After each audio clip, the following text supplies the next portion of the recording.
At the clink of mason jars, he lifts the mic and laughs at my small town manners, and the ballroom tilts, because I taught him those lines. The night was dressed in everything borrowed and burnished, a reclaimed barn that developers had buffed into a ballroom, cedar beams strung with cafe bulbs, county elites at round tables comparing auctions and school endowments, my aunts in hand-stitched dresses that still smelled faintly of starch, and his family in polished smiles that reflected every lantern like they had been rehearsing shine for generations. I felt the floorboards under my heels and told myself to memorize the way the wood held me. Because when you grow up with fairground dust in your shoes, you learn to measure a room by how it takes your weight, not by the cost of the centerpiece. And I was ready to give a speech about belonging and bridge building, and the way yes can sound like a vow when you say it from the center of your life. He tapped the mic with 2 fingers. The room shushed out of habit, and then the first laugh arrived on cue, easy and safe, until he kept going, turning my life into a parlor trick, rolling out my ma'am and sir like props. The handwritten thank you notes he'd watched me address at our kitchen table recast as quaint antiques, and the recipes I copied from my grandmother's cards refashioned into rules I collect the way cats collect hair. And the table nearest the stage laughed a beat too late, while the banker's wife pressed a napkin to her smile to hide the second-hand embarrassment, and I felt humiliation rise like heat trapped under a heavy dress. Yet I stood still and tall because I know the difference between a story told with love and a story told to shrink its subject. Laughter thinned, the kind of cautious ripple that tells you people are doing math with their faces, deciding whether to keep playing along or slide their eyes to the door. And in that wobble, where amusement becomes assessment, I clocked the first red flag. Theo, his best man, filming with a concentration that didn't match the mood, his phone tilted not for memory but for proof, lenses slick with intention, and I made myself breathe evenly, because when someone records you on the night your name is supposed to be secured to another person's life, you learn to note angles and observers the way a witness does. I touched the sealed envelope in my clutch and felt the embossed ridges of the county seal through the cream paper. The heavy weight that says, this is official, this is permanent, this is the record that will follow you long after the petals are swept and the band has cashed its check, and even through the leather I could feel where someone had labeled a duplicate, name concealed until filing. A phrase that didn't belong to romance or to custom, a phrase with teeth, and I told myself not to overreact, to be the reasonable woman I had been trained to be, to wait and ask the right question at the right time. On my wrist, threaded with a blue ribbon like a superstition I pretended I didn't have, hung the small brass county seal stamp I had borrowed from my aunt, a deputy clerk who believes in orderly truth and square corners, and she had kissed my cheek that afternoon and told me to carry it for good luck the way some brides carry lockets, and I had laughed and said luck prefers people who show up prepared, and she had said, prepared is my favorite word, and I had tucked the stamp under the bouquet like a quiet oath to handle all of it.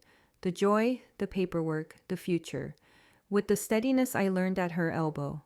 Liv, my maid of honor, moved close enough that her perfume braided through the scent of wood and lemon oil, and she squeezed my arm with a smile bright enough to register on film, whispering, "You're golden, Preet, I've got him," while her free hand lifted to the DJ in a neat little circle that read like a cue, and the DJ nodded, then didn't play anything, and the silence lengthened until it had a shape.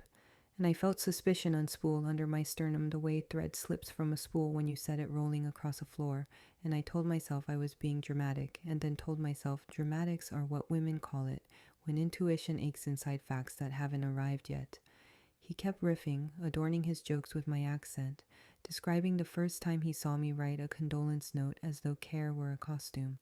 And he didn't meet my eyes, not once, not even when I tilted my head the way I do to call a dog back from traffic, and the crowd shifted in their chairs, the good people with mortgages and lake memberships and sons in travel baseball, their faces turning toward me and then away like weather vanes unsure of wind, and humiliation slipped toward dread, because the distance between what someone knows about you and what they're willing to say about you in public is exactly the distance where betrayal grows. I pressed my thumb into the seal on the envelope until the ridges left an echo in my skin and thought of every rule I was proud to follow.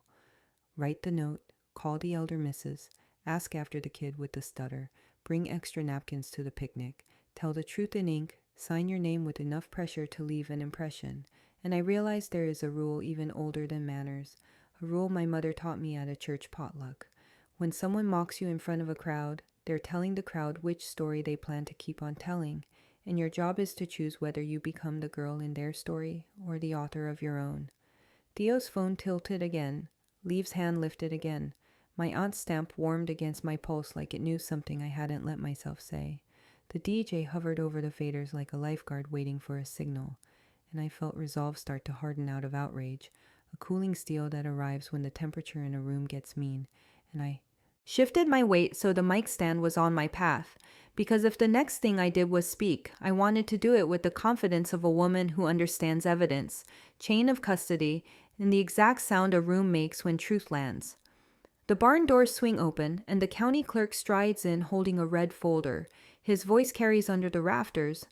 "We need to unseal the name on that license, now." I always thought marriage licenses were paperwork. Tonight, it's a match to a powder keg. The barn doors were still breathing from the swing when the clerk stepped under the rafters, red folder held with the flat steadiness of someone who lives by forms and statutes, instead of gossip and charm, and the heat from Cole's roast still clung to my skin like a sunburn I was pretending didn't hurt. Humiliation had done its work. It thinned the air and sharpened the edges of everything. So when the clerk said he was here on an administrative alert, the room didn't just hear him, it braced. My dress rustled. The envelope in my clutch felt heavier than paper. He announced it in the careful cadence of public record. An automated flag had triggered for duplicate applications associated with our file, a discrepancy between a public-facing entry and an internal index, an anomaly requiring immediate inspection before any license could be finalized. The words weren't unfamiliar. Anomaly, index, duplicate, because I've watched enough county meetings to know bureaucracy can sound like a lullaby. But tonight every syllable struck like cutlery against china.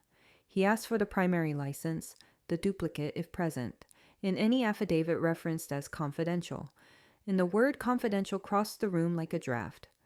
Cole laughed too fast, tipping his head as if to shake off the seriousness, telling the clerk that glitches happen when old systems learn new tricks and that he'd be happy to send a bottle to the courthouse to say thank you for working late on a Saturday. The joke was lacquered with the same sheen he'd used on our donors. It slid across the surface and went nowhere. At our table, his mother's diamond bracelet, usually a constant metronome of movement, stopped mid-gesture against the linen, her wrist gone still in the way of a woman who has learned not to telegraph worry. When shine freezes, you notice. I remembered the pre-wedding errand to the records office 2 weeks ago, the way I'd asked to review the final print before the big day like my aunt taught me, and the junior clerk had smiled with a careful politeness and said there was a confidential field I wasn't authorized to view until filing. I had pressed gently, the way you press dough to test readiness, and he'd shaken his head at a script he didn't write, pointing to a policy memo tacked by an acrylic pushpin.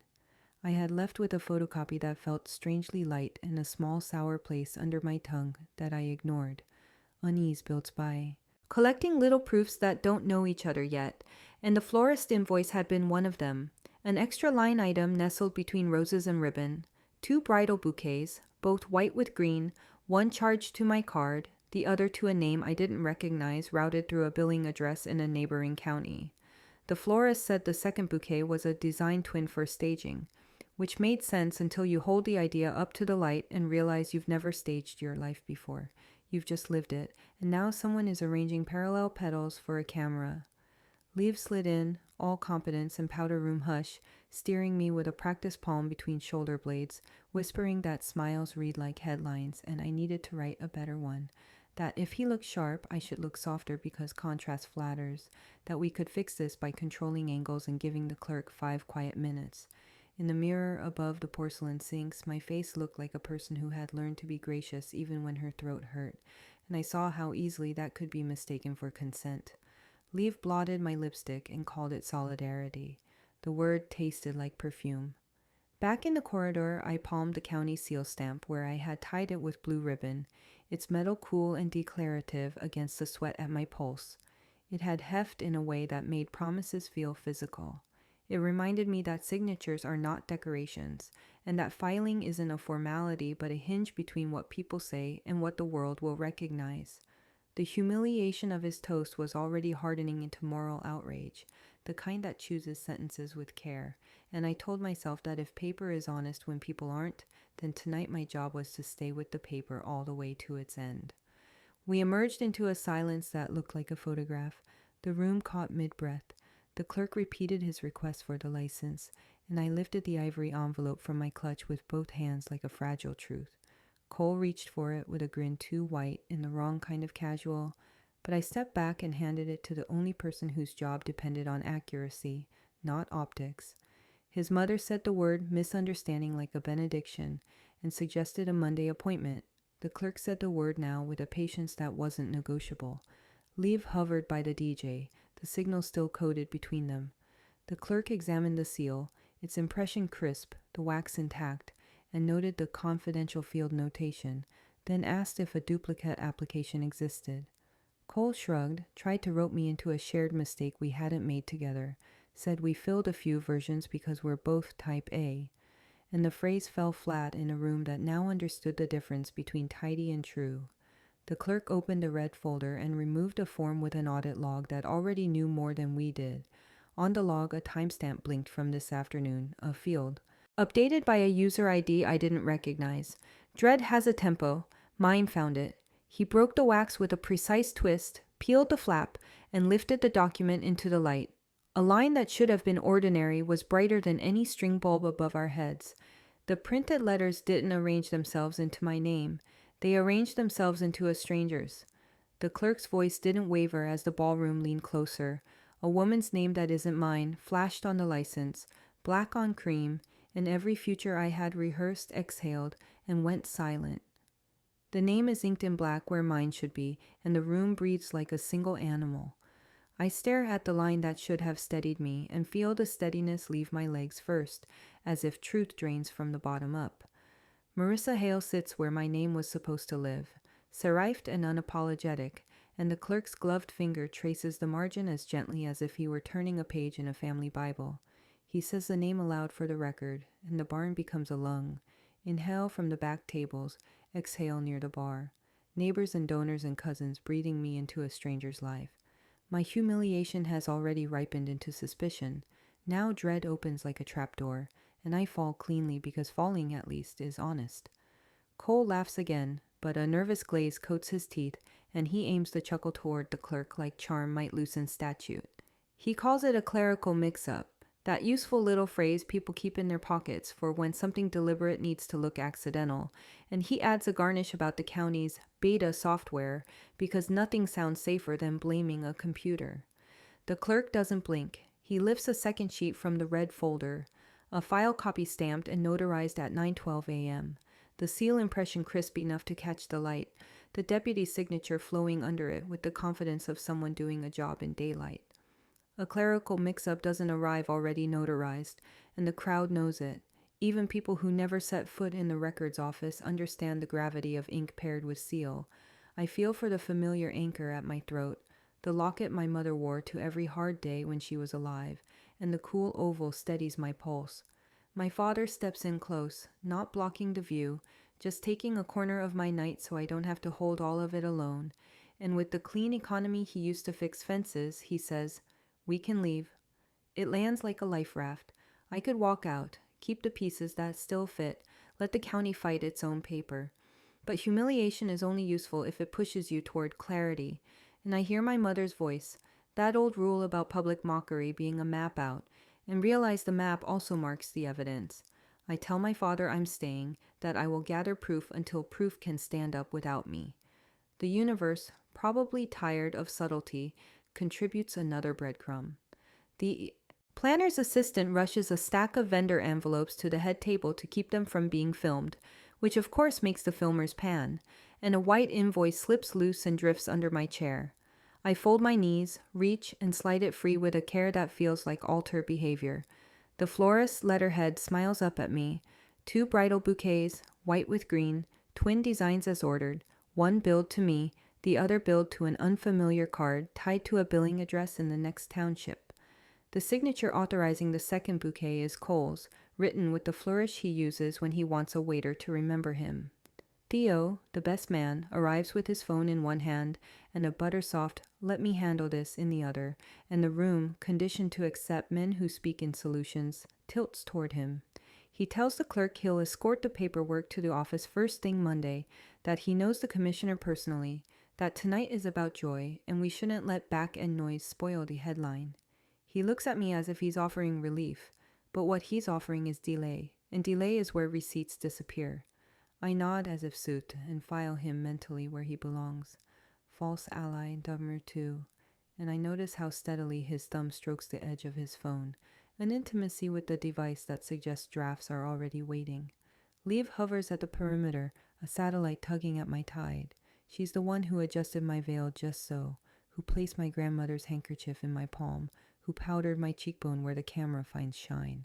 Now her eyes track between the clerk and the DJ, between Cole and me, and the part of me that wants to believe in her goodness keeps trying to win a debate against the part of me that recognizes choreography. I feel the county seal stamp against my wrist, cool and stubborn, and remember what my aunt says about records. They don't love you, they don't hate you, they just outlast the people who lied to them. If I'm going to stand inside this room and not drown in it, I need to turn the barn into an evidence board. I note the emergency exits, the big double doors the clerk used, the kitchen corridor that skirts the bar, the side latch hidden by a fern. I count cameras, 3 mounted for the live stream, 1 handheld from the videographer, 2 phones I can place near the stage that haven't drifted since the toast began. I map who has what. The clerk has the red folder, Cole's mother guards her tote like a vault, Theo keeps his phone at chest height with the screen angled away. I identify my allies by who looks me in the eye when they ask, "What do you need?" And my father is the only one who passes on the first try. Cole edges back into my air, lowers his voice to the private register he used on me during the months he courted, not just my heart, but the version of me that made him look whole. And he says we'll laugh about this by Christmas, that the county loves a drama and he loves me, and none of this will matter when we're opening presents in matching pajamas. He paints a future so specific it must have been practiced, and as he speaks, I watch the clerk's pen move, notes aligned to margins, dates boxed for clarity, and I realize I have crossed the line from dread into betrayal so cleanly I didn't feel the step. Betrayal is cold because it's an absence, not an act. I widen my stance, soften my shoulders, and decide I will not be rushed. If this is a powder keg, then the only way to walk out alive is to name every fuse before anyone strikes a match. I tuck the florist invoice inside the ivory envelope with the gentleness of a nurse taping a gauze pad, then lift my eyes to the rafters where the string lights hum without flicker, a prettier version of the fluorescent buzz that will crown the records office if I have to go there tonight. My phone, forgotten in the satin pocket of my clutch, vibrates once, twice, a deliberate insistence against my palm. I slide it free, expecting condolences or gossip. The message is from an unknown number, clean text with no punctuation, and it lands like a hand on the small of my back, pushing me toward the right door. Check the toast mic. It's recording more than applause. I never trusted his speeches. Now the microphone doesn't either. The barn's rafters still held the collective gasp from Marissa Hale's name when I asked the DJ to humor me, and he did what men who've seen too many wedding meltdowns learn to do. He nodded, kept his face neutral, and slid me behind the console. I told him I needed the handheld routed through an auxiliary channel, nothing that would trip the mains, just a clean feed into my phone. He hesitated the way professionals hesitate around brides who might cry on the equipment, but then he saw the county clerk's red folder and understood that tonight was less confetti than chain of custody. He looped a cable, tapped a slider, and handed me the XLR like we were trading a scalpel.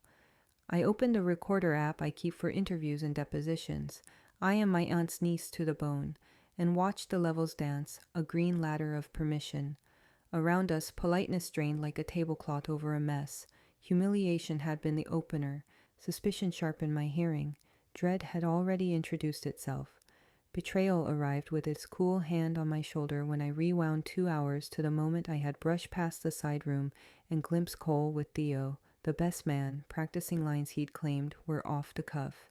Theo had paced, whispering punchlines like prayers, and Cole had tested phrases against the rough brick, trying on versions of himself the way he tried on cufflinks, and one stray sentence had snagged in my mind without context. After the announcement, which I had filed under donor talk, gala talk, the performative blare that follows a big check. Now, in the hush that followed the unsealed license, those 3 words rearranged themselves into a fuse. I slipped back into the corridor and found the videographer's unattended gimbal, resting like a sleeping animal on a bench. The screen wore the amber tint of a set-to-mute clip. Someone had hit record earlier and forgotten to delete. I scrubbed through thumbnails until I found a frame stamped just before the reception began. Cole in the side room with a woman in a white shawl that looked bridal from a distance and ghostly up close, their heads bent in the slant of conspirators, his hand sketching a timeline in the air, hers steady at her side as if restraint were an occupation. The clip carried no sound, but her posture spoke. I saved it to my phone with the same care I used to fold a flag. Liv materialized with a bouquet of bridesmaids in tow, and the crisp efficiency of someone who could marshal a marching band with eyebrows alone. She redirected them into a photo op near the string lights, offered to adjust veils, to powder noses, to collect phones. So we live in the moment, a kindness that also gathers evidence into one manageable pile. Then she cut back toward me. The tempo of her heels altered to private, and bumped my palm with hers the way girls in gym class pass notes without drawing a whistle. A flash of silver pressed into my skin, a small USB stick with a scuffed edge, and a strip of masking tape labeled 001. "You'll want this later," she said, voice dipped in compassion, and the sincerity was either a gift or the excellently faked kind. I slid the drive into the inner seam of my clutch by feel, the county seal stamp cool against my wrist as if reminding me that objects can be truer than people for entire evenings at a time. The clerk approached with an authority that wasn't loud, the kind you get when your paycheck depends on getting the date right. He asked to speak with me privately, as is best practice when the words investigatory and duplicate occur in the same sentence as license. Cole stepped between us with a smile sized for social media and an arm that tried to curve me back into the story where he was hero, insisting on discretion, insisting we didn't make a scene. And the word scene landed like an accusation of bad manners, which is the oldest tool for shutting women up in rooms where men can still buy the outcome. I looked at the clerk, then at the 70 faces that had already been made into an audience by what had been done to me in their sight. No more quiet corridors. I told the clerk that for my safety and for the integrity of the record, we would proceed in front of witnesses. Resolve marched in beside moral outrage and set up lights. We returned to the head table without music, without the safety of choreography, and I asked the DJ to switch the handheld live to the house, only when addressed by the clerk, not for speeches, not for toasts, just so the yes to come or the no I might have to make wouldn't be smothered by plausible deniability. My father moved the water carafe out of reach of trembling hands and set 2 glasses at precise angles that have steadied 1,000 of his small-town days. Theo lined up behind Cole, as if proximity could morph into credibility. Cole's mother, all bracelet and frost, called the scene unseemly, and the clerk replied that what is unseemly is a false document lodged in a public file. I breathed like someone about to run, then realized running was what they wanted. I stayed. The clerk recapped for the room. An administrative alert, a confirmed duplicate application, a notarized copy with a different bride's name, and a related entry that referenced a confidential field sealed against ordinary view. He explained that his duty required immediate unsealing and verification, that delaying would only deepen any potential offense, and that he would, upon completion, provide certified copies to me at no charge. He asked if I consented to proceed. Consent is a word that belongs in every room where power is trying on its polite voice. I said yes, for the record, and my aunt's stamp warmed, as if seconding the motion. The DJ gave me a small nod that said the route to recorder was active. I glanced at my phone. The green ladders were still climbing, dutiful little rungs carrying words away from spin. I scrolled back to the moment before Cole and Theo took the stage for their rehearsal toast, placed the cursor, and left it waiting. The clerk reached for the wax, his hand steady enough to cut a wedding cake, and the barn held the collective breath it had been practicing all night, an organism ready to decide what kind of community it wanted to be when someone told the truth under lights. The wax gave with a careful crack. The paper opened like a door that had been painted shut to keep a secret inside. I pressed the playback triangle, not loud enough to interrupt the clerk, just loud enough for my own nervous system to hear what it already suspected, and sound poured into my ears. Murmur, scrape, a laugh shaped like Theo's, then Cole's voice, clipped and confident, threading the needle between charm and calculation, practicing in the side room where he thought walls didn't talk. She won't know until the clerk says the name. He slides the ring back onto my finger like it's a silencer. Cole reaches for my hand with the same confident flourish he used for the first toast, but there is a new insistence in his fingers, a pressure that pretends to console while corralling me back into a picture he can still control. And when the ring settles against my knuckle, it doesn't feel like a promise anymore. It feels like a muffler fitted to a truth that has started to roar. He leans close enough for the cameras to catch the angle of tenderness and says, for the benefit of the room and the recorders and the families who came to applaud a script, that the whole thing, Marissa's name, the sealed field, the clerk's entrance, was just a prank that went too far, a misguided stunt cooked up by Theo to mess with the live stream and goose the story for the morning after. And he says it quickly because deflection prefers speed, and he says it cheerfully because charm is his second language. My face does not move, even as my mind pinboards his phrases with red thread that knots around motive. I have never seen him laugh at Theo's ideas unless they served him. The clerk, who is paid to be unimpressed, clears his throat with the kind of patience that grows in a records office, and explains for the third time that when a license carries another bride's name, a ceremony performed under that number has no standing until an investigation is completed, that a void is not a mood but a legal status, that a marriage is not a costume you can swap mid-performance without paperwork, and that any celebrant who proceeds after a notice of irregularity risks the finding of willful misconduct. His words are not weapons, they are rails on a bridge, and he lays them all the way to the courthouse while the crowd leans to see whether we intend to cross. Behind him, the caterer's captain approaches the planner with an open ledger the color of old pennies, apologizing that he needs a signature to authorize the late-night coffee station. The page flashes in the light when he turns it, and because I have trained myself to read paper the way some people read faces, my eye hooks to a notation in a cramped, dutiful hand. Hail family discount applied to package, a phrase that rearranges the florist's twin bouquets and the notarized duplicate into an ugly kind of symmetry. Cole's mother reaches for the ledger with a cordiality sharpened by purpose, but the captain, who has probably been stiffed enough times to recognize a moment when his job is to be exactly literal, keeps the book angled toward me until I have, without touching it, memorized what I need. Leave arrives on the pivot of a whisper and a smile, spreading a veil across my shoulder and correcting a curl at my temple, saying with the voice of a woman who has kept many nights from shattering that we can avoid a scene if I just breathe and let the clerk handle the paperwork on Monday, that if he looks mean, I should look sweeter because the contrast plays well on film, and when she says sweeter, her eyes flick, almost imperceptibly toward Theo, and the triangulation clicks into place like a bad lock.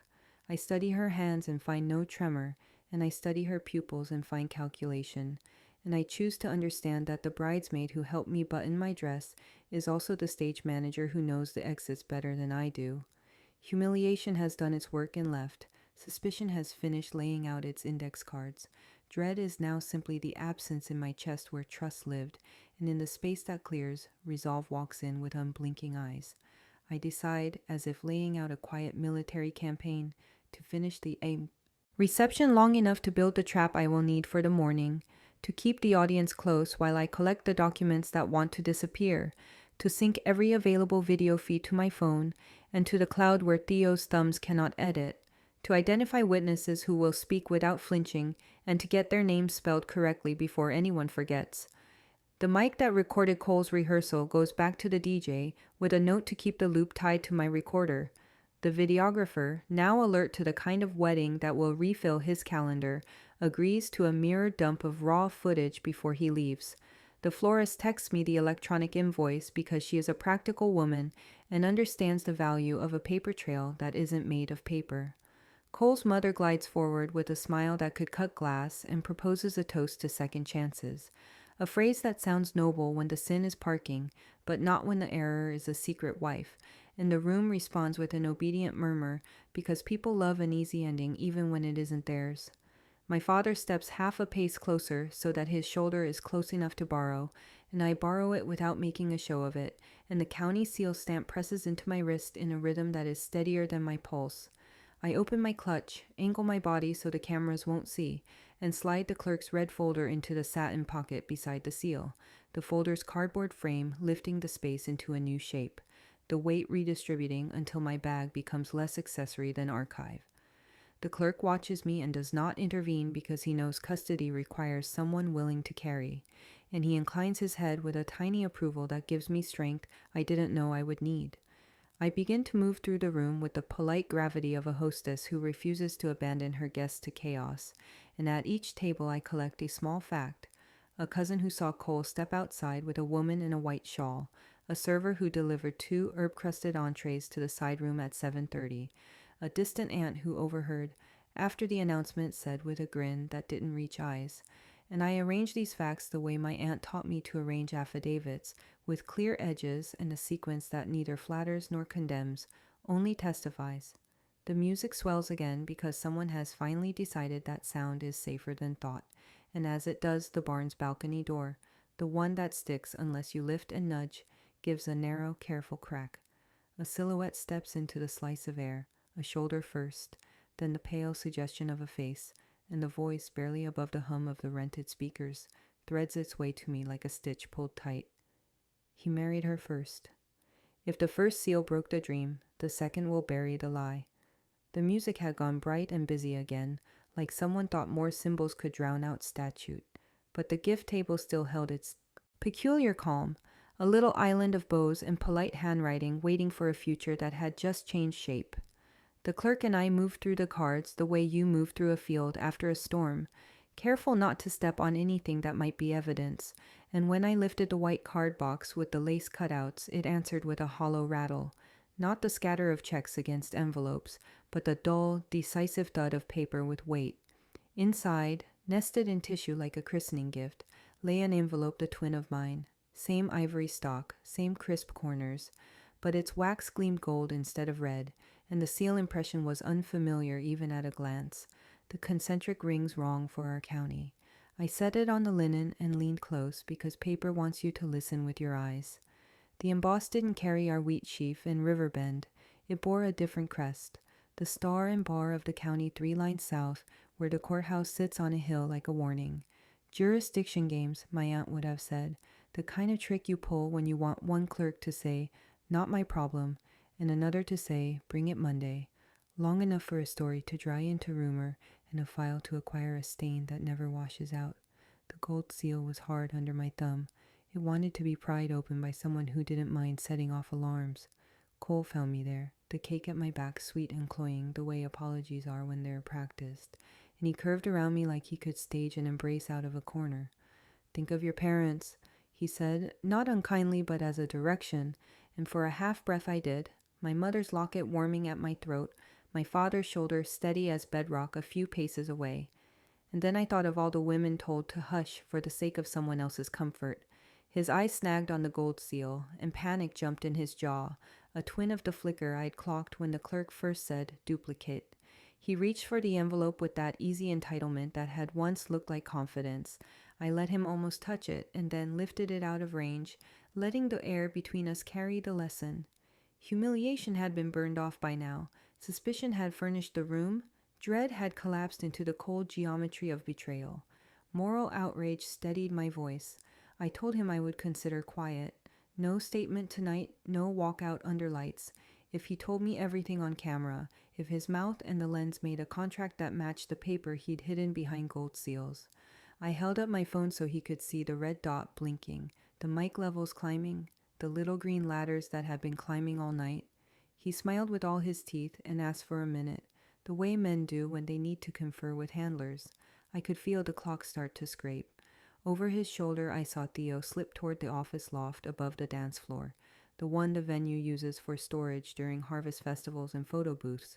During summer weddings, he moved like a man remembering the map of a childhood home, No pause at the stair, no glance for witnesses, and his phone stayed high, probably already connected to the projector that had sold us slideshows of happier couples at the walkthrough.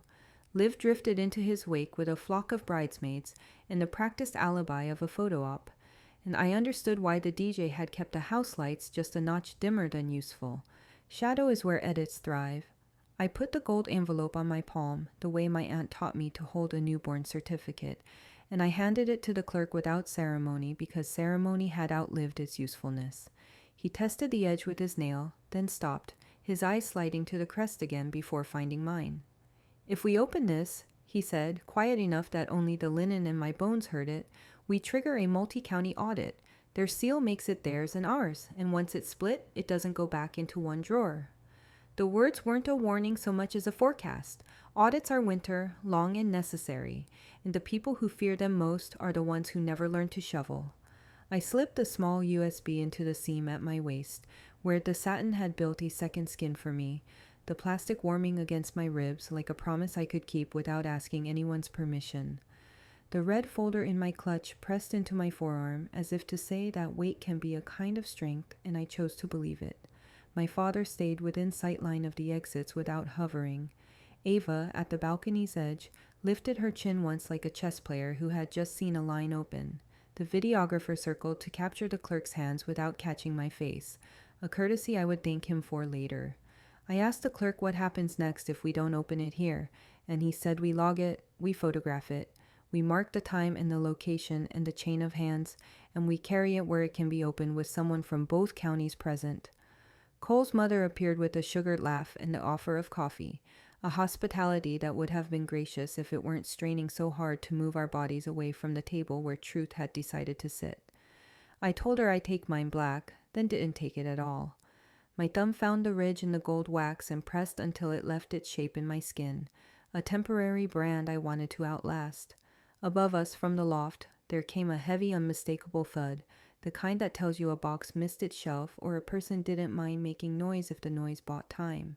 Heads tilted, the music wobbled.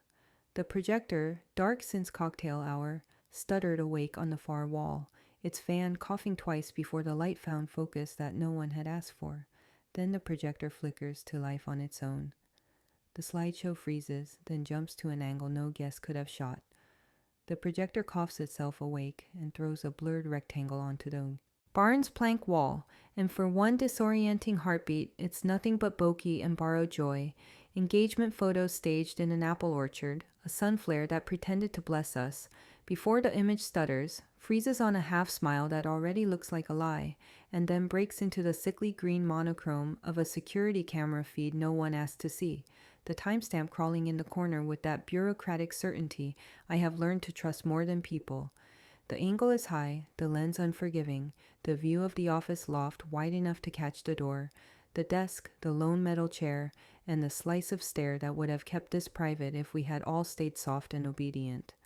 Cole enters first, framed by the railing like a defendant between bars, his shoulders tighter than he wears them for fundraisers, his head canting the way it does when he's about to sell something as a favor, and behind him comes Marissa in the white shawl I had already seen in still photos, her hand gliding along the banister as if contact could smooth the night into compliance.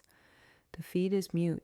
Some thoughtful owner killed the sound long ago to keep staff gossip from becoming evidence, so the room hears nothing but the whir of the projector's fan and the circulation of its own breath. But my phone, tucked in my palm with the recorder app still climbing its green ladders from the mic I routed earlier, holds 2 hours of air pulled from this building, and because I have lived my life translating men's speeches into what they mean, I let the cadence of his mouth in the picture sink to the rhythm captured in my pocket. The first time his lips shaped the word after, I tap my screen and scrub to his rehearsal, and the timbre aligns with the movement on the wall like a weather map snapping into the right region. I hear after the announcement play against the image of his hand cutting a line through the loft's air, and the room feels the click of fit, the way you feel a door latch when you didn't know you needed to hear it. He's all timing in the video, a conductor guiding an invisible orchestra. He sets the chair at an angle that points toward the wall where the slideshow will run. He checks the power strip with a practiced toe. He points to the desk, and Marissa lifts a bag with that resigned confidence I have seen on women doing chores that were never supposed to be theirs. and then the breadcrumb I didn't know I was waiting for enters the frame on her palm. It's a notary stamp, circular and ordinary in the way dangerous tools love to be, the handle worn where real hands have held it to certify marriages and deeds and the small, honest transactions that stitch a county together. And she sets it next to Cole's phone and a stack of forms with colored flags, the shot so clean and high that even the back row can read the word seal running like a dare along the plastic tabs. The audience shifts in their chairs, the festive slouch of a guest trying for cheer replaced by the attentive straightness of people who suddenly understand. They are in a room where the story will either be cleaned or contaminated in front of them. They become, without training, a jury. And I feel the power flip in the temperature of their looking, in the way they stop glancing at my dress and begin counting signatures in the tremor of their eyelids. Liv hurls herself up the steps with the poise of a woman pretending to fetch a lipstick, and at the loft rail she reaches for the HDMI coupler with a brightness meant to look helpful, the kind of helpful that ends feeds and resets narratives. But Ava is already there from the balcony path, sliding a forearm between cable and hand with a calm that could pass for politeness if you hadn't been watching the whole evening hard enough to know better. "Don't touch the evidence," Ava says in a tone of Sunday school kindness, underlaid with newsroom steel, and for the first time all night I see Liv's certainty misfile itself, a flicker of calculation stepping wrong, a dancer missing a cue because the band decided to play truth instead of the chart. The videographer, to his credit, keeps his rig steady and his mouth shut, capturing the projection without panning away when the white shawl slips down Marissa's arm to reveal the cuff of a courthouse sweater, and I thread my way to the front where the clerk stands with his notebook open to the page where he has been building a spine for this night. I point to the wall and then to the device humming over our heads, and I ask, knowing the answer but wanting the room to hear the shape of proper procedure, whether he will certify chain of custody if we retain this footage, whether he will log the equipment ID and the timestamp, and the identities of the people who attempted to interrupt the stream, whether he will stand for us the way the seal stands for the county when we need paper to outweigh performance. He says yes with the simple gravity that made the room hush when he first said unseal, and he begins to note the serial numbers, the time, the presence of witnesses, the words we will need when someone tries to retell this as a misunderstanding on Monday. On the wall, the feed jolts, and for a breath I think Liv has found a cable after all, but it's only the camera jumping to its next clip, a motion-triggered stitch that doesn't care for human drama, and in the new frame the desk has been rotated to face the far wall like a pulpit. The stack of forms has thinned, and a third woman, hair pinned in a practical bun I have seen on too many assistants who take the fall when men play with matches, leans over the paper with a pen that looks like mine because it is trying to be. The angle catches enough of the signature to set my name crawling across my own skin in a script I don't recognize. The curve of the G forced, the cross on the T too shallow, the performance of me practiced but imperfect. The video cuts to a third woman signing a document. My forged name unfurling in ink I never touched. There it is, my name in someone else's hand, looping the G wrong like a stranger wearing my smile. The projector's cadence grinds to a halt on the frame where my name finishes pretending to be mine, and the clerk lifts his eyes from his notebook to the wall and back again with the kind of focus reserved for traffic accidents and birth certificates. He steps forward, asks the DJ to pause the image, and traces the air just above the forged strokes without touching the screen, narrating for the room what the law requires him to notice: the inconsistent pressure where the downstrokes should be clean, the shallow cross on the TAT that doesn't match examples he's already logged, the irregular loop on the G that widens as it goes, as if the hand got nervous and decided to outrun its own lie. For the record, he says, voice steady enough to lift the room onto rails, this appears to be a forgery. The word lands with the thud of a finality you can't charm. The crowd inhales, a single draw like a chorus that suddenly found the pitch, and Cole's mother, who has balanced shock on stilettos all night, finally sits down, her bracelet stilling against the linen like a wind chime that met a wall. Humiliation is the ghost of an hour ago. Suspicion and dread have already done their shifts. Betrayal is a low, cold fire that doesn't need tending. What rises now is moral outrage that prefers procedure to spectacle, the kind that can hold a room without shouting. The calligrapher, the woman who lettered our place cards like snowflakes. presses forward with fingers ink-stained the way honest work stains you, and when the clerk asks for her name, she gives it without hedging. She doesn't want to be part of anyone's story, but she wants to be on the right side of this one. I was paid for a rush job, she says, voice crisp with the resolve of someone who has stepped away from a worse table. Duplicate paperwork, side rate. I asked why. I was told not to ask again. She glances at the projector, then at my face, and the apology in her eyes isn't for the script. It's for the way money makes decent hands do crooked errands. We don't wait long for consequence to put on a uniform.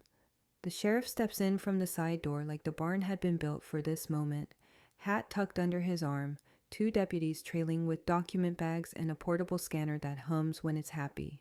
He listens to the clerk's summary without interrupting, then cites probable cause to preserve every record, device, and duplicate that can corroborate what the room has seen and what the mics have heard, and the words probable and preserve fit together with the comfort of boots that have already walked this county's worst winters.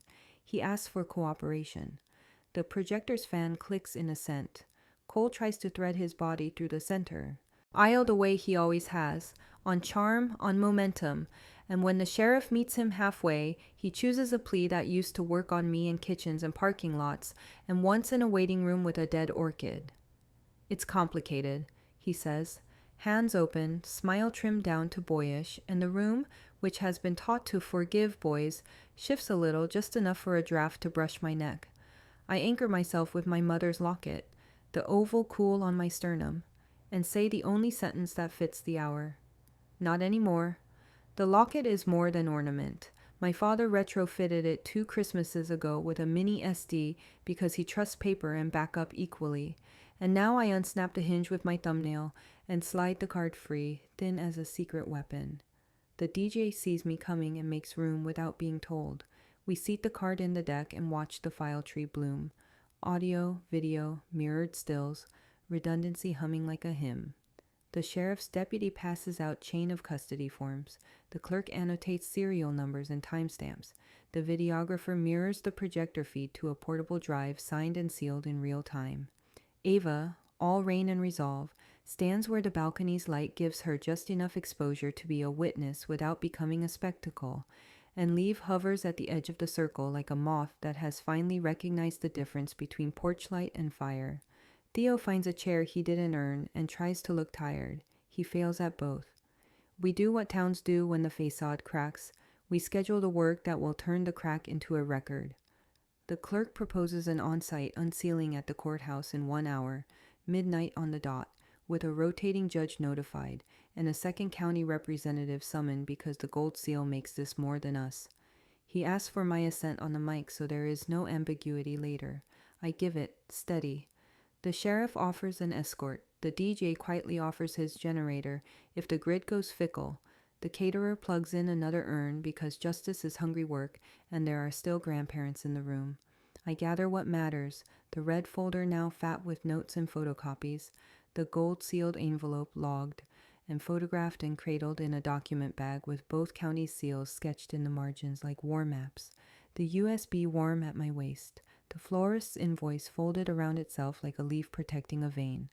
My father helps my aunts into coats with the gentleness men use when they know decorum is the last clean thing left, and the calls begin. Quiet, firm, toward babysitters and dogs in dawn. I shoulder my clutch and start toward the door where the night has its honest chill, and the crowd makes a path open enough to feel like respect. The barn smells like sugar and paper, and the faint metallic tang of nerves. At the threshold, a hand finds my wrist, not rough, just urgent, and I turn to meet the eyes in the white shawl that has threaded my evening like a watermark. Marissa's pupils are wide in the way of a woman who has measured her options and found them all expensive, and her fingers, colder than mine, press a pulse I recognize from the mirror I stood at as a girl learning to braid. He promised me I'd be the secret, for now. The courthouse clock reads 7:47 p.m. My heels sound like a gavel on the marble. The courthouse wears evening the way old buildings wear authority, the sandstone steps holding the last heat of daylight, while the glass in the heavy doors throws back a portrait of a woman still in a wedding dress, hair pinned for celebration and mouth set for cross-examination. and when I push inside, the echo grabs my stride and amplifies it into consequence. The clerk has beaten us here by minutes and is already assembling a skeleton crew with the quiet urgency of an ER shift change, calling in the records supervisor, the night registrar, a notary who looks like she could lift a building if protocol required it. The sheriff posts a deputy at each entry and a third outside the records vault, radios low, jackets zipped against a wind that smells like rain and change. Ava stands on the steps with a tripod and a phone, streaming to a cluster of townsfolk who arrived because a cousin texted a cousin and because small towns do not sleep when the lights come on at the courthouse, and her voice is measured, stripped of adjectives, a metronome for a night that has too much pulse. We're barely 3 signatures into the log when a junior staffer hustles out of the back, an internal memo held flat like a specimen slide, and the clerk squints at the letterhead and swears under his breath in a way that sounds like punctuation, then hands it to me because I am, at last, a party in my own story. The memo is bland in the way of dangerous things, references to expediency and stakeholder expectations, and the Commissioner's Donor Advisory Council, but the gist is loud beneath the politeness. A donor pushed to rush our filing, to shepherd it past normal review, to keep the narrative clean for next week's breakfast photo op. The name at the bottom, typed, not signed, belongs to a special assistant whose emails I've seen in forwarded threads from the foundation that bought our centerpieces. Suspicion had taught me to spot choreography. Betrayal had taught me to stop pretending not to hear the music. The memo hands me motive in a font I can reproduce. Liv arrives fast, shoulders hunched against a gust that smears the wet across her face, mascara tracking like a map. Even she doesn't like to read, and she stops 3 feet from me the way a dog stops at an invisible fence and says, with a voice that can't find its usual sparkle, that she thought he'd choose me for optics, that she'd gambled on being the friend who could hold the strings and deliver the story clean, that she chose wrong. I let the words settle because part of me wants to turn them into absolution and part of me wants to pin them to a corkboard as evidence of a system that rewards disloyalty as long as it's called strategy. Then I do the only useful thing. I ask her for everything. Texts with Cole and Theo and his mother, schedules, call sheets, the burner number she used for war room coordination, the calendar blocks labeled with nicer words that meant uglier things, and she hesitates just long enough to acknowledge the cost before her thumb goes to work. The air between our phones crackles with the clean practicality of an airdrop. The files land, then land again as she forwards the same packets to the clerk's secure inbox, and when she looks up I nod once, because whether she is a late ally or a cornered one, the result tonight is the same. The machine loses a wheel. We wheel 2 stainless tables into the records room and begin laying out the night like a lab bench. The ivory envelope with the red wax, edges logged and photographed. The twin with the gold seal resting like a sun that never rose over this county. The USB warming in an evidence bag. The projector feed mirrored to 2 drives with serials recorded along the printed edge. The florist's invoice folded to show Yao, Hale family discount. The caterer's ledger copy with my initials confirming the time. The internal memo with the donor push. The still frames of the loft. The audio peaks from the rehearsal mic. The thumbnail of my forged name paused where the loop on the G falters. The sheriff watches, not hovering, then marks the bags with a barcode gun that chirps like a toy, and I feel, for the first time since the band stopped, the scaffolding of justice rise up around my fear. A bailiff appears with a metal stand and the oath cards. The notary tests 2 pens, decides on the heavier one, and clears her throat. We're minutes from unsealing. A rotating judge on her way in denim, and a sweater with her hair pulled back like she drove here from groceries. The clerk aligning forms on blotter paper the way my aunt aligns quilts before the last seam. I tell him there is one rule I need written into this room before we start, and he looks at me like a man grateful for the clarity of orders he can obey. No interruptions once the name is read, I say, projecting for the hallway where Cole is pacing with Theo, whispering a plan that shrinks with every echo. No objections, no speeches, no pivots. We let the record speak first. The sheriff nods, deputizes the corners with a glance, and the night registrar, who has done this for births and deaths and the quiet transactions that change lives, positions herself by the breaker as if to guard the lights with her body. I can feel the old emotions rearranging themselves into a new architecture. Humiliation a memory, suspicion an index, dread a chapter that ended, betrayal the cold open to a better story. And in their place, moral outrage stands shoulder to shoulder with resolve, and righteous anger slakes into the steady patience of someone who knows that public flips don't need fireworks when you have paper and microphones and a town willing to listen. We break to use the hallway restroom, to sip the bitter coffee someone found in a cabinet, to text the aunt who will feed the dog.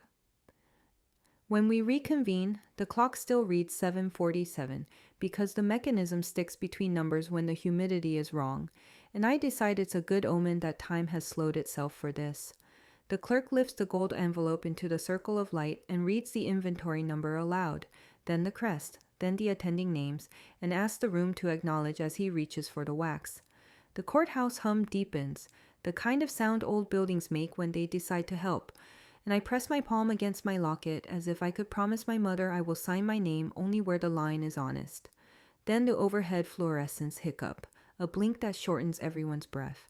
The generator coughs once and fails, not lazily but with insult, and the room folds into a dark that feels intentional until a single flashlight beam knifes across the table and lands, unwavering, on the face of the gold seal. The power dies, the hallway hushes, and the flashlight holds steady on the wax as if daring someone to say we should wait. The clerk's hand shakes, not from fear, from rage at a system that let this wander so far. Lantern light throws a steady honeyed circle across the blotter as the clerk lifts the gold-sealed envelope into it, and every shadow in the records room flattens like it understands it's no longer in charge. He narrates each motion for the recorder, inventory number, crest, attending officials, then slips a bone folder under the wax. The seal yields with a clean crack that sounds louder than it should in the dark, as if the building itself has been holding its breath for permission. He draws out a trifold packet on heavier stock than ours, the kind you use when you expect a page to outlive the people who signed it, and smooths it across the blotter with his palm, a gesture that is half ritual and half apology. The first document isn't coy.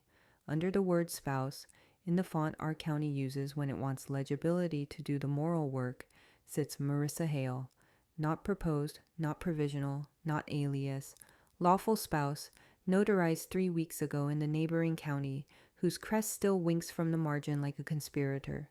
The clerk reads the line twice, once for his notes and once for the room, and my stomach does not drop. It settles. The worst part of betrayal is the interval between knowing and admitting. I've crossed it. He flips the next page, and the breath I hadn't noticed holding becomes useful again. It's a cross-reference to our evening. License. Millhouse venue. Superseded pending annulment. The language is bureaucratic and brutal all at once, a clerical knife tucked into a bow. The sheriff leans over the desk, not crowding the paper, just connecting dots aloud for the benefit of the recorder and the judge en route. Simultaneous filings, staged supersession, forged consent, premeditated concealment across jurisdictions, bigamy attempt and fraud. Add election violations if donor coordination moved filing past review to affect campaign optics. His pencil taps twice against the margin where the memo from the commissioner's office sits, clipped for reference, and his deputies start their quiet choreography. Document bags unrolled, evidence numbers logged, a chain of custody that will not allow this night to become rumor by Monday. Somewhere in the hallway, boots scuff and pause. The building remembers every time it has held something difficult and stayed upright. Cole tries one last solvent on a mess that won't dissolve. He steps into the lantern's fringe with his palms lifted and the jaw he uses when he wants to be read as earnest. It was temporary for funding optics, he says, as if temporariness drains harm from harm, as if the word optics were a sacrament in a county that still prints names of the married and the dead with equal weight. He looks at the clerk, at the sheriff, at me in my wrinkled dress, and offers a story where good intentions are allowed to launder bad acts because the right people benefit. The room does not buy it. The lantern hums. The clock's second hand ticks again. I ask for the recorder, and the bailiff hands it over like a witness Bible. I stand where the lantern keeps my face plain and the mic honest, and I make a statement that is short enough to memorize and long enough to be complete.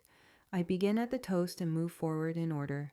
Mason jars clinking, the first joke that turned mean, the sealed field labeled confidential, the florist's double bouquet, and the caterer's ledger with the hail discount, the balcony whisper, the gold seal, the loft footage, the USB with masking tape labeled 001, the memo from the commissioner's aide.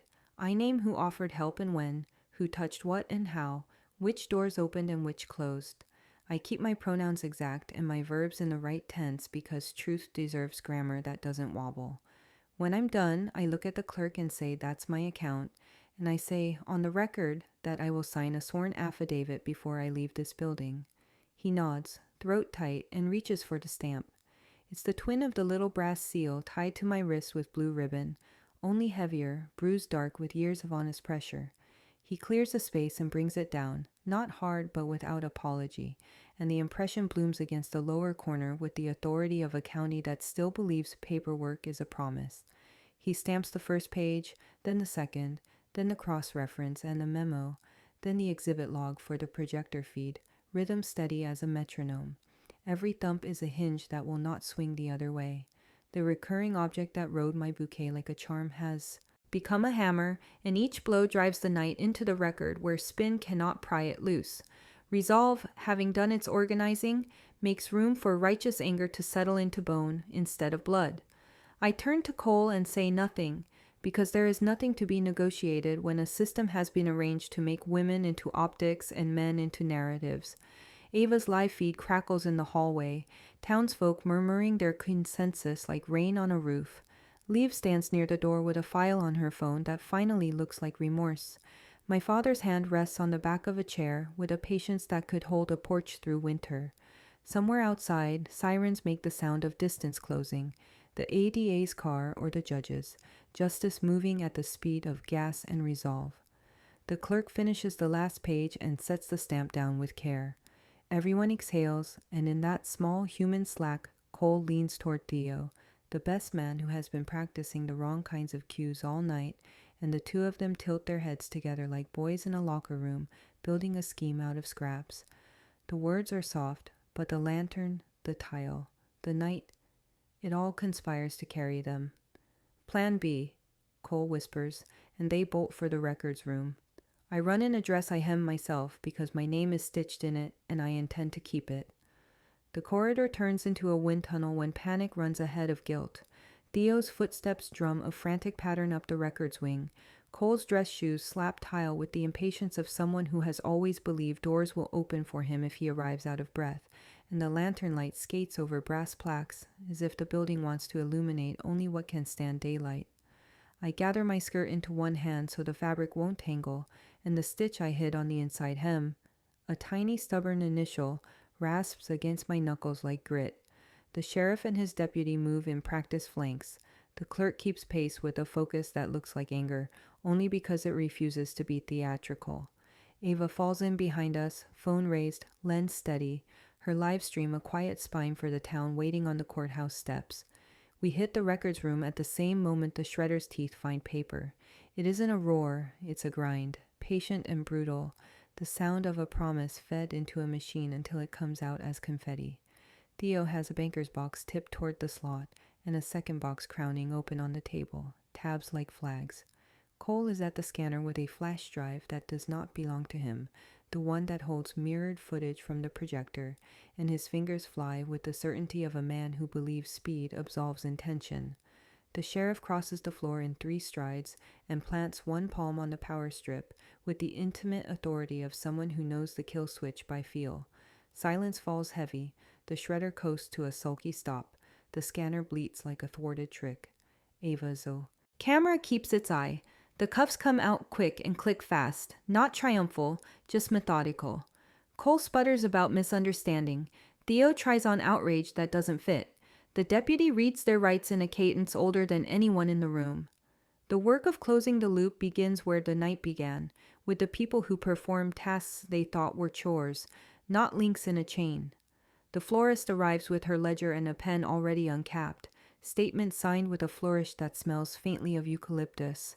The caterer brings the carbon copy from his ledger, fingers still sugared from plating cake, number codes marching along the bottom like soldiers who finally know what they're defending. The hotel manager emails the overnight receipt with the housekeeping note, 2 ropes drawn, then prints a physical copy and drives it over because he grew up in a house where paper mattered more than email. The calligrapher sits straight-backed at a side desk and writes her account in tidy script, not to be dramatic, but because tidy is how you respect a fact. The sheriff witnesses each statement. The clerk stamps each with the small, fierce thump that has become the metronome of this night. Liev stands just inside the doorway, mascara washed down to honesty, and asks where to sit. I point to a chair within sight of the lantern and tell her to speak plainly. That is the only protection we have now. She testifies to the annulment draft, the burner number, the rehearsal timing, the cues that were supposed to make me softer when the room hardened. She does not cry. When she is done, she looks at me like a woman who used to braid a friend's hair and now must ask to borrow a comb. I accept her apology because I need the truth more than I need a new enemy, and I decline her excuses because excuses are how these machines keep running. The clerk gathers what remains unshredded and what has been mirrored a dozen times and loops us back to the ledger where every decision tonight should live. He reads the final entry aloud, not as if delivering news, but as if returning property. My maiden name restored to the index, the license associated with the venue marked rescinded, a notation that the filing labeled superseded pending annulment has been voided for cause, a cross-reference to an investigation opened under fraud and election statutes. He stamps each page, and the seal I borrowed for luck becomes the county's hammer. Not loud, not flashy, just relentless. When he finishes, he slides the new certificate across the desk and leaves the signature line naked, untroubled by hurry. My hand does not shake. I write the name I learned to spell under a kitchen lamp, and it lands clean. Outside, the town's patience graduates into consequence.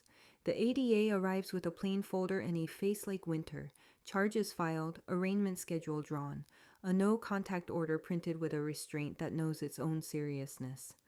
The campaign suspends operations.